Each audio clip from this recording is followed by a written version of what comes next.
বাঁধাকপি আমরা সবাই রান্না করে খাই, তার এই পিছনের দিকে পাকা পাতাগুলো এগুলো তো আমরা ফেলেই দিই, এগুলো আমাদের কোনো কাজে লাগে না। নমস্কার বন্ধুরা, রূপা সিম্পল অ্যান্ড ডেলি লাইফ চ্যানেলে আপনাদের সবাইকে অনেক অনেক স্বাগত জানিয়ে আমি আজকে একটা অন্যরকম রেসিপি শুরু করছি। আজকের রেসিপি আমার এই যে ফেলে দিই যে বাঁধাকপির পাতাগুলো, এগুলোই আমি একটা রেসিপি তৈরি করে আপনাদের সাথে শেয়ার করছি। তাহলে দেখতে থাকুন আমার আজকের রেসিপি। যদি ভালো লাগে অবশ্যই একটা লাইক কমেন্ট করে আমাকে জানাবেন। তাহলে শুরু করছি আমার আজকের রেসিপি। বাঁধাকপির পাতাগুলো আমি কুচো কুচো করে কেটে নিলাম, আর নিয়ে নিয়েছি এখানে 4-5 কোয়া রসুন আর 2টো কাঁচা লঙ্কা। এবার একটা মিক্সির বাটিতে আমি সমস্ত এগুলো দিয়ে, পাতা, রসুন আর কাঁচা লঙ্কা দিয়ে, একটু জল দিয়ে সুন্দর একটা পেস্ট আমি তৈরি করে নেব।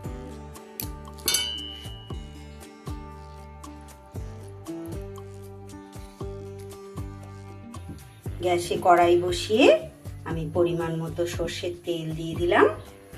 তেল গরম হয়ে গেলে দিয়ে দিলাম একটু ফোড়নে কালো জিরে। ফোড়নটা আমার ভাজা হয়ে গেলে দিয়ে দিলাম ছোট্ট একটা পেঁয়াজ কুচে। পেঁয়াজটার ওপর দিয়ে দিলাম একটু নুন। যারা নতুন বন্ধু আমার চ্যানেলে দেখছেন তারা প্লিজ আমার চ্যানেলটাকে সাবস্ক্রাইব করে আমার পাশে থাকবেন। পেঁয়াজটা আমার ভাজা হয়ে গেল, আর প্লিজ বন্ধুরা আপনারা দয়া করে পুরো ভিডিওটা দেখবেন। এবার দিয়ে দেব আমি বেটে রাখা বাঁধাকপির পাতার পেস্ট।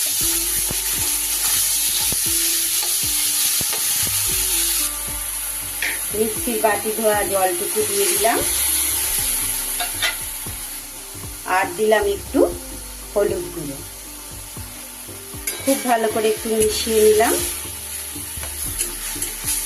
যতক্ষণ না পুরো জলটা শুকিয়ে যাচ্ছে ততক্ষণ এইভাবে ভাজা ভাজা করতে থাকবো। দিয়ে দিলাম সামান্য একটু চিনি, ভালো করে মিশিয়ে দেব।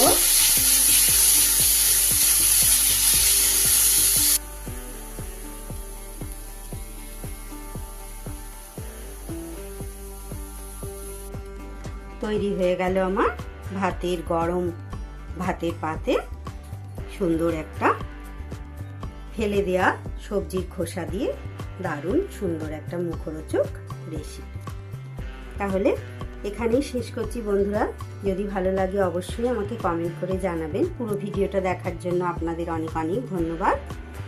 আজ চলে যাচ্ছি, আবার ফিরে আসবো আগামী দিন অন্য কোনো নতুন রেসিপি বা ভ্লগের সাথে। ততক্ষণ আপনারা সবাই ভালো থাকুন, সুস্থ থাকুন। ধন্যবাদ।